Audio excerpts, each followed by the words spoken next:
وسلم کی قسم اٹھا کے اللہ نے فرمایا کہ اے محمد صلی اللہ علیہ وسلم آپ اپنے رب کے فضل سے مجنون نہیں ہیں.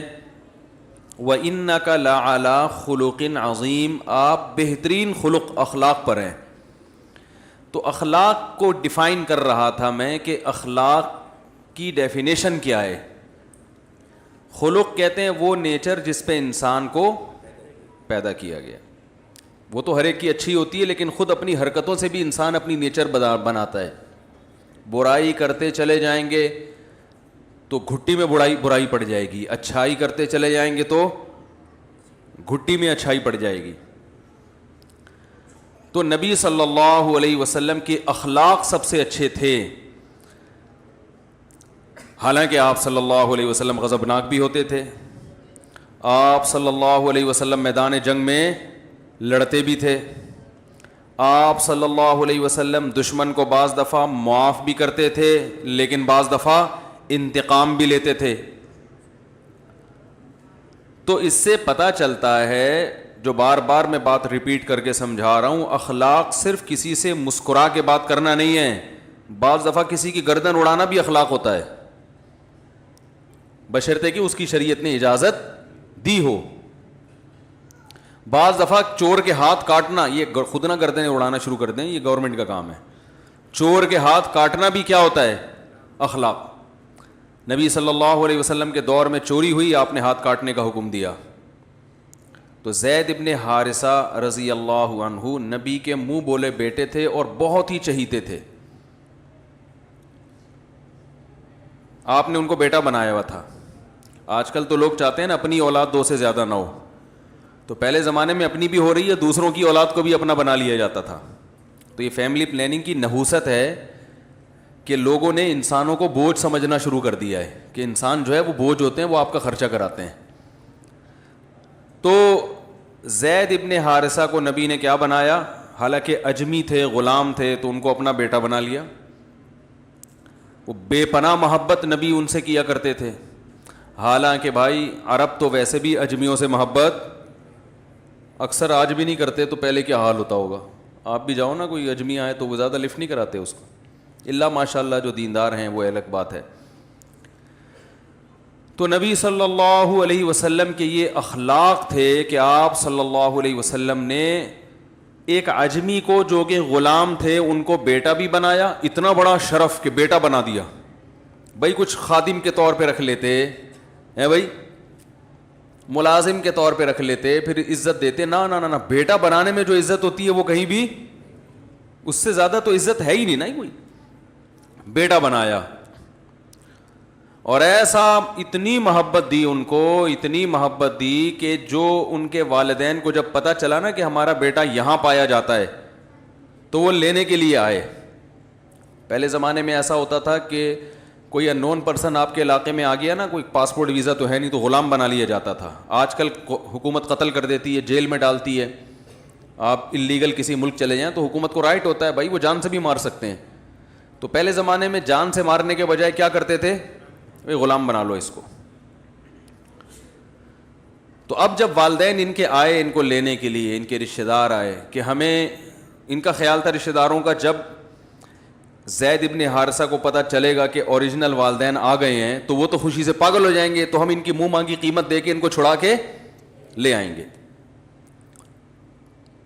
تو وہ حیران ہو گئے کہ جب انہوں نے زید ابن حارثہ سے پوچھا تو انہوں نے کہا میں تمہارے ساتھ جانے کے لیے تیار نہیں ہوں. یہ ہیں انک لعلی خلق عظیم, بہترین اخلاق,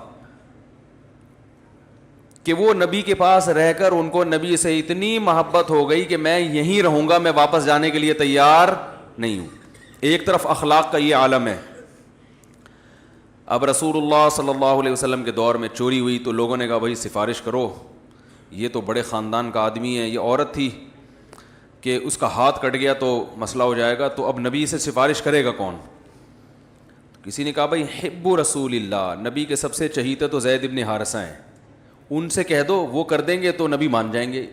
جیسے لاڈلا ہوتا ہے نا بچہ کوئی, بھائی لاڈلے کی بات کون رد کرتا ہے؟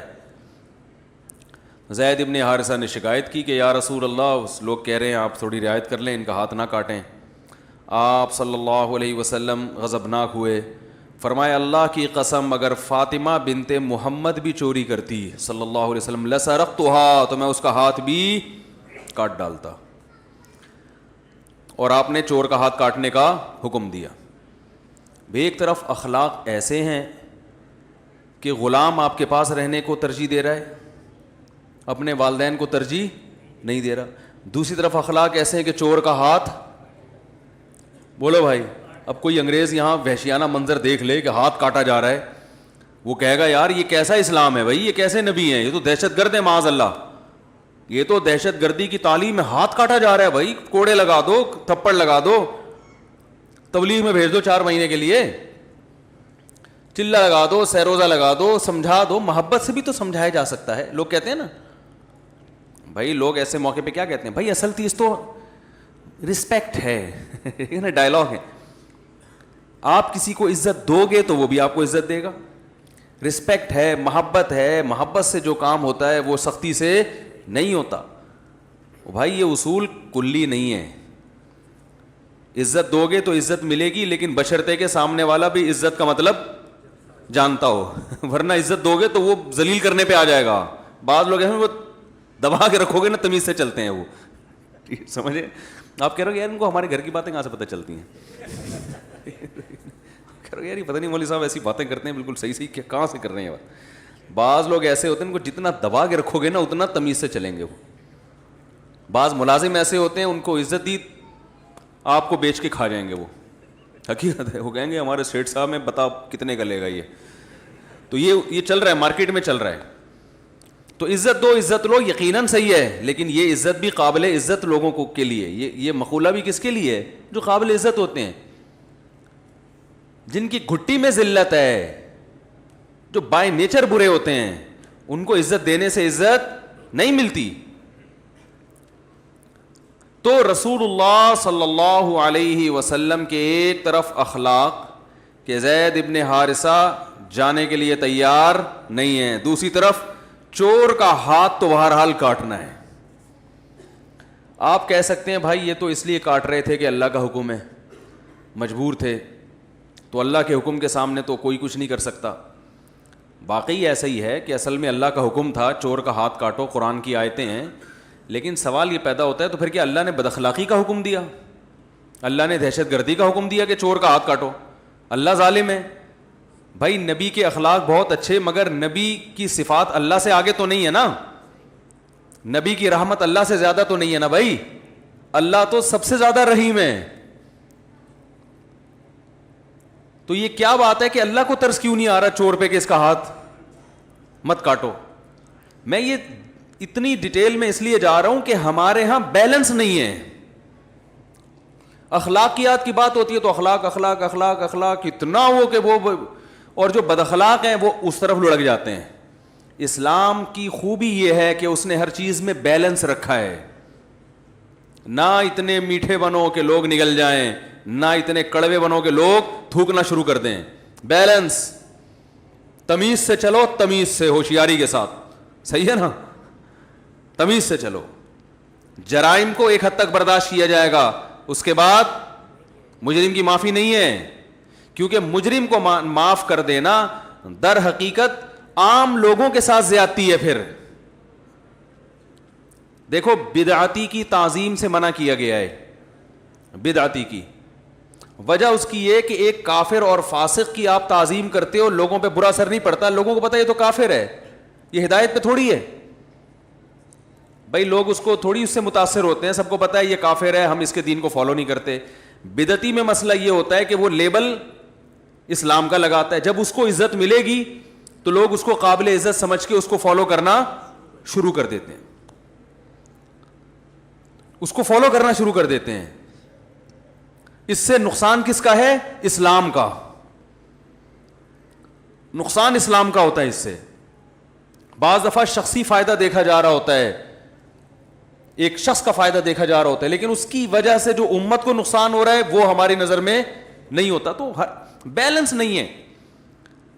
تو آپ صلی اللہ علیہ وسلم نے حکم دیا چور کا ہاتھ کاٹا جائے. کیسی سخت سزا ہے. گورے اس پہ کہتے ہیں یار کوڑے لگا دیتے, جیل میں ڈال دیتے, ہاتھ کاٹنا ہے ساری زندگی کے لیے معذور. 10,000 روپے چوری کیے, 50,000 روپے چوری کیے, تو ہاتھ کی قیمت تو 50,000 سے زیادہ ہے نا. کیا خیال ہے بھائی جان؟ تو ہاتھ کاٹنے کا کوئی تک بنتا ہے؟ اللہ نے کہا نہیں کاٹو. حالانکہ اللہ کہتا ہے جب بھی کوئی کام کرو تو شروع کس سے کرو؟ بسم اللہ الرحمن الرحیم, شروع اللہ کے نام سے جو بڑا مہربان نہایت رحم کرنے والا ہے. سوال پیدا ہوتا ہے اللہ تو بار بار کہہ رہا ہے میں رحمان ہوں, میں رحیم ہوں, اور ہر کام سے پہلے, چور کا ہاتھ کاٹنے سے پہلے بھی بسم اللہ الرحمن الرحیم ہے نا, شروع اللہ کے نام سے جو بڑا مہربان اور نہایت رحم کرنے والا. تو چور کہہ گئے اللہ اتنا مہربان ہے تو میرا ہاتھ کیوں کاٹ رہا ہے, میں نے تو 20,000 کی چوری کی ہے, ہاتھ تو کروڑوں روپے کا ہے. میں سمجھا پا رہا ہوں اپنی بات؟ سوال سمجھ میں آ رہا ہے کہ نہیں آ رہا؟ آج میرا یہ تیسرا بیان چل رہا ہے, ابھی صبح سے بولے جا رہا ہوں.